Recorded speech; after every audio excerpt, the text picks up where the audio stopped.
With Shyam YouTube channel पर आप सभी लोगों का स्वागत है। आज की इस वीडियो के माध्यम से मैं आपको कराने वाला हूँ आरआरबी एनटीपीसी भर्ती परीक्षा 2025 जो 12th लेवल का एग्जाम है 7 अगस्त से शुरू होने जा रहा है। उस एग्जाम में पूछे जाने वाले जीके जीएस के अति महत्वपूर्ण प्रश्नों का एक और सेट कराने वाला हूँ जो आपके एग्जाम के लिए सबसे ज़्यादा महत्वपूर्ण हो जाता है। तो आज के सेट को आपको शुरू से लेकर के एंड तक है फुल वॉच करते रहना है। वीडियो पसंद आए तो प्लीज़ वीडियो को लाइक और चैनल को आप लोगों को सब्सक्राइब करना बिल्कुल ना भूलें। चलिएगा शुरू करते हैं। तो पहला प्रश्न आ जाता है कि दक्षिण अमेरिका का सर्वाधिक नगरीकृत देश कौन सा है। तो बताओ कौन सा है। तो दक्षिण अमेरिका का जो सर्वाधिक नगरीकृत देश हो जाता है वो हो जाता है वेनेजुएला। एक का ए ऑप्शन देने वालों का राइट आंसर हो जाएगा।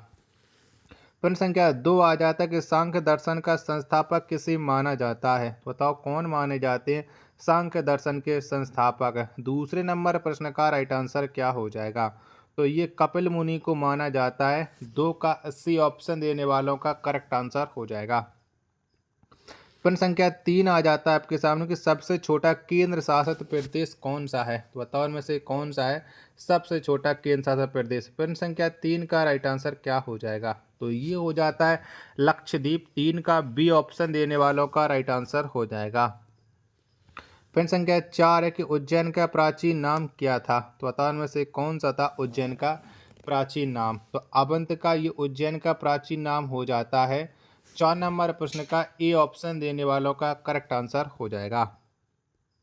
अगला प्रश्न आ जाता है प्रश्न संख्या 5 है कि सार्क का 8वां सदस्य देश कौन सा है। तो बताओ इनमें से कौन सा है। तो सार्क का जो 8वां सदस्य देश हो जाता है वो हो जाता है अफगानिस्तान। यानी 5 नंबर प्रश्न का डी ऑप्शन देने वालों का राइट आंसर हो जाएगा। नेक्स्ट प्रश्न आ जाता है प्रश्न संख्या 6 कि वायु में ध्वनि की चाल कितनी है। तो बताओ कितनी होती है। तो वायु में ध्वनि की जो चाल है वो 332 मीटर पर सेकंड होती है। 6 का ए ऑप्शन देने वालों का राइट आंसर हो जाएगा। अगला प्रश्न आ जाता है प्रश्न संख्या 7 है कि संसार का सर्वाधिक सक्रिय ज्वालामुखी कौन सा है। तो बताओ इनमें से कौन सा है। 7 नंबर प्रश्न का राइट आंसर क्या हो जाएगा। तो संसार का जो सर्वाधिक सक्रिय ज्वालामुखी है ये कोटोपैक्सी हो जाता है। 7 नंबर प्रश्न का ए ऑप्शन देने वालों का राइट आंसर हो जाएगा। नेक्स्ट प्रश्न आ जाता है प्रश्न संख्या 8 है कि भारत का प्रथम कृषि विश्वविद्यालय कहाँ स्थापित किया गया।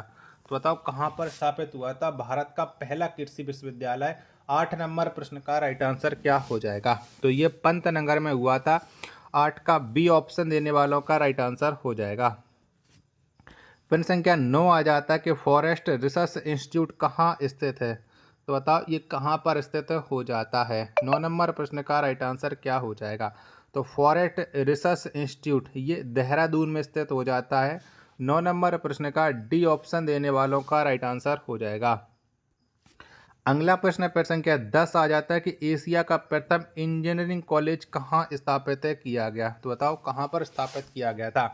तो एशिया का प्रथम इंजीनियरिंग कॉलेज है ये रुड़की में स्थापित किया गया था। 10 नंबर प्रश्न का ए ऑप्शन देने वालों का करेक्ट आंसर हो जाएगा। चलिएगा अगला प्रश्न है प्रश्न संख्या 12 आ जाता है कि वंदे मातरम किस आंदोलन का शीर्ष गीत बना। तो बताओ ये कौन से आंदोलन का बना था। तो वंदे मातरम ये स्वदेशी आंदोलन का शीर्ष गीत बना था। 11 नंबर प्रश्न का बी ऑप्शन देने वालों का राइट आंसर हो जाएगा। अगला प्रश्न आ जाता है प्रश्न संख्या 12 की एटिमोलॉजी का संबंध किसके अध्ययन से है। तो बताओ किसके अध्ययन से हो जाता है। 12 नंबर प्रश्न का राइट आंसर क्या हो जाएगा। तो इसका अध्ययन हो जाता है कीटों से। एंटीमोलॉजी का 12 का ए ऑप्शन देने वालों का करेक्ट आंसर हो जाएगा। प्रश्न संख्या 13 आ जाता है आपके सामने किस अनुच्छेद के तहत निःशुल्क और अनिवार्य शिक्षा के अधिकार का प्रावधान है। तो ये कौन से अनुच्छेद के तहत हो जाता है।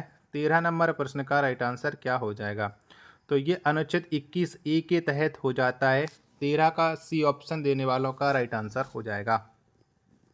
14 नंबर का प्रश्न आ जाता है आपके सामने कि राष्ट्रभक्ति गीत ए मेरे वतन के लोगों को किसने लिखा। तो बताओ ये किसके द्वारा लिखा गया था। ए मेरे वतन के लोगों। तो इसको लिखा गया कवि प्रदीप के द्वारा। 14 नंबर प्रश्न का बी ऑप्शन देने वालों का राइट आंसर हो जाएगा। आशा और उम्मीद करता हूँ आप सभी लोगों को ये वीडियो ज़रूर पसंद आ रही होगी। तो प्लीज़ इस वीडियो को लाइक और चैनल को आप लोग सब्सक्राइब करना बिल्कुल ना भूलें। अगला प्रश्न आ जाता है प्रश्न संख्या 15 के अश्वघोष किसके समकालीन थे। तो बताओ ये किसके समकालीन हो जाते हैं, अश्वघोष। 15 नंबर प्रश्न का राइट आंसर क्या हो जाएगा, तो ये कनिष्क के समकालीन हो जाते हैं अश्वघोष। 15 का ए ऑप्शन देने वालों का राइट आंसर हो जाएगा। नेक्स्ट प्रश्न आ जाता है प्रश्न संख्या 16 की विधान परिषद के सदस्यों का कार्यकाल कितने वर्षों का होता है। तो बताओ कितने वर्षों का होता है, तो विधान परिषद के सदस्य हैं, इनका कार्यकाल 6 वर्षों का होता है। 16 का डी ऑप्शन देने वालों का राइट आंसर हो जाएगा।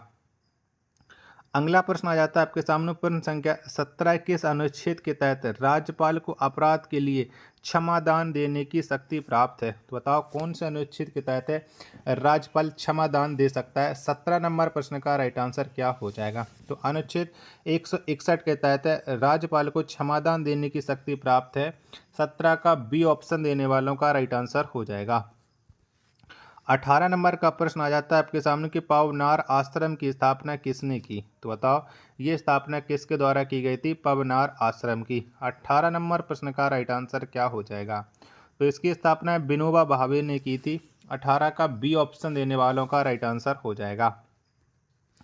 नेक्स्ट प्रश्न आ जाता है प्रश्न संख्या 19 के पूर्व वैदिक आर्यों का सर्वाधिक लोकप्रिय देवता कौन था। तो बताओ कौन सा था, तो पूर्व वैदिक आर्यों का जो सर्वाधिक लोकप्रिय देवता था वो था इंद्र। कौन, इंद्र था।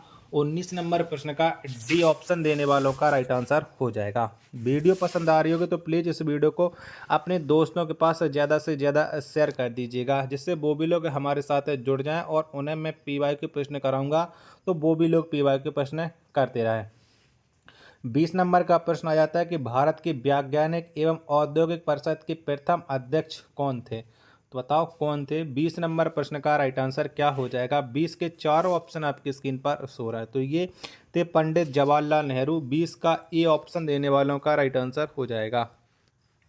प्रश्न संख्या 21 है आपके सामने की वन मोर ओवर किस क्रिकेटर की आत्मकथा है। तो बताओ ये आत्मकथा किसके द्वारा लिखी गई है, वन मोर ओवर। 21 का राइट आंसर क्या हो जाएगा, तो इसको लिखा ई प्रसन्ना ने। 21 का सी ऑप्शन देने वालों का राइट आंसर हो जाएगा। 22 नंबर का प्रश्न आ जाता है कि तृतीय बौद्ध संगति किसके शासनकाल में हुआ था। तो बताओ ये किसके शासनकाल में हुई थी, तृतीय बौद्ध संगति। 22 नंबर प्रश्न का राइट आंसर क्या हो जाएगा, तो ये अशोक के शासनकाल में हुई थी तृतीय बौद्ध संगति। 22 का सी ऑप्शन देने वालों का करेक्ट आंसर हो जाएगा। नेक्स्ट प्रश्न आ जाता है प्रश्न संख्या 23 है आपके सामने कि एल्युमिनियम के ध्वनि की चाल कितनी होती है।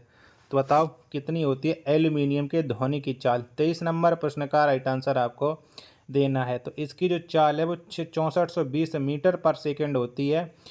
23 नंबर प्रश्न का बी ऑप्शन देने वालों का राइट आंसर हो जाएगा। 64 नंबर का प्रश्न आ जाता है कि मुसलमानों के लिए पृथक राष्ट्र का सुझाव किसने दिया था। तो बताओ ये सुझाव किसके द्वारा दिया गया था, मुसलमानों के लिए।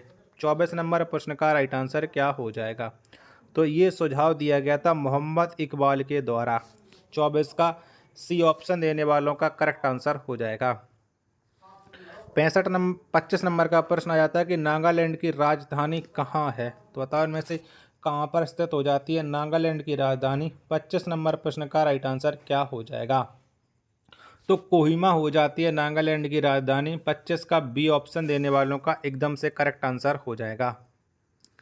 प्रश्न संख्या 26 आ जाता है आपके सामने कि फुलर झील किस राज्य में स्थित है। तो बताओ इनमें से कौन से राज्य में फुलर झील स्थित हो जाती है। 26 नंबर प्रश्न का राइट आंसर आपको देना है, तो ये उत्तर प्रदेश में स्थित हो जाती है फुलर झील। 26 का ए ऑप्शन देने वालों का करेक्ट आंसर हो जाएगा। वीडियो पसंद आ रही होगी तो प्लीज़ वीडियो को लाइक और चैनल को आप लोग सब्सक्राइब करना बिल्कुल ना भूलें। नेक्स्ट प्रश्न प्रश्न संख्या 27 आ जाता है कि लक्षद्वीप की राजधानी कहाँ स्थित है।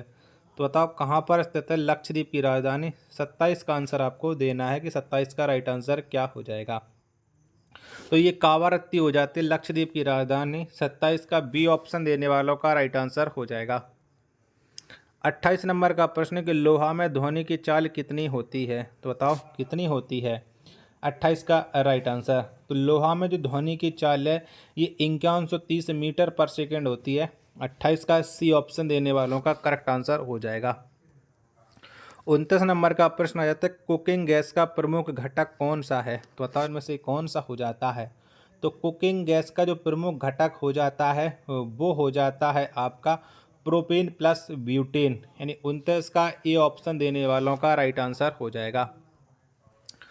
प्रश्न संख्या 30 आ जाता है आपके सामने कि बंगाल विभाजन के समय कांग्रेस के अध्यक्ष कौन थे? तो बताओ जब बंगाल विभाजन हुआ था उस समय कांग्रेस के अध्यक्ष। प्रश्न संख्या 30 का राइट आंसर क्या हो जाएगा?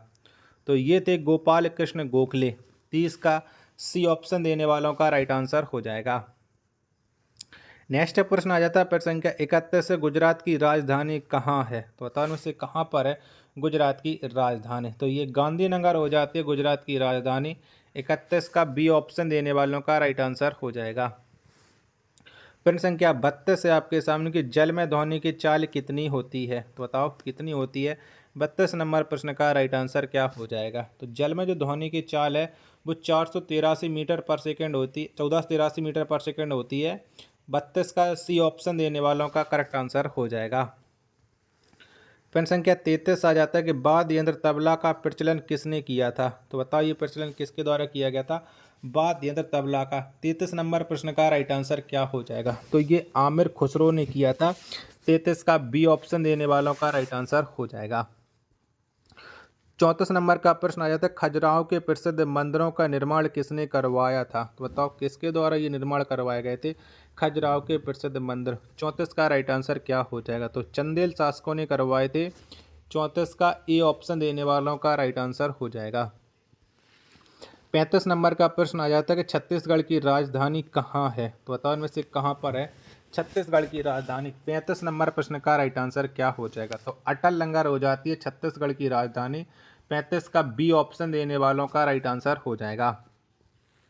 36 नंबर का प्रश्न आ जाता है कि भारत में आयकर दिवस किस तिथि को घोषित किया गया? तो बताओ कौन सी तिथि को ये आयकर दिवस घोषित किया गया था? 36 का राइट आंसर आपको देना है। तो ये 24 जुलाई को किया गया था। 36 का सी ऑप्शन देने वालों का राइट आंसर हो जाएगा। 37 नंबर का प्रश्न आ जाता है कि सुरक्षा परिषद में स्थायी सदस्यों की संख्या कितनी है? तो बताओ कितने स्थायी सदस्य हो जाते हैं सुरक्षा परिषद में? 37 नंबर प्रश्न का राइट आंसर क्या हो जाएगा? तो इसमें 5 हो जाते हैं। 37 का सी ऑप्शन देने वालों का राइट आंसर हो जाएगा। 38 नंबर का प्रश्न आ जाता है कि दादर और नागर हवेली की राजधानी कहाँ है? तो बताओ ये कहाँ पर पड़ती है? 38 नंबर प्रश्न का राइट आंसर क्या हो जाएगा? तो दादर और नगर हवेली की जो राजधानी है ये कावारत्ती हो जाती है।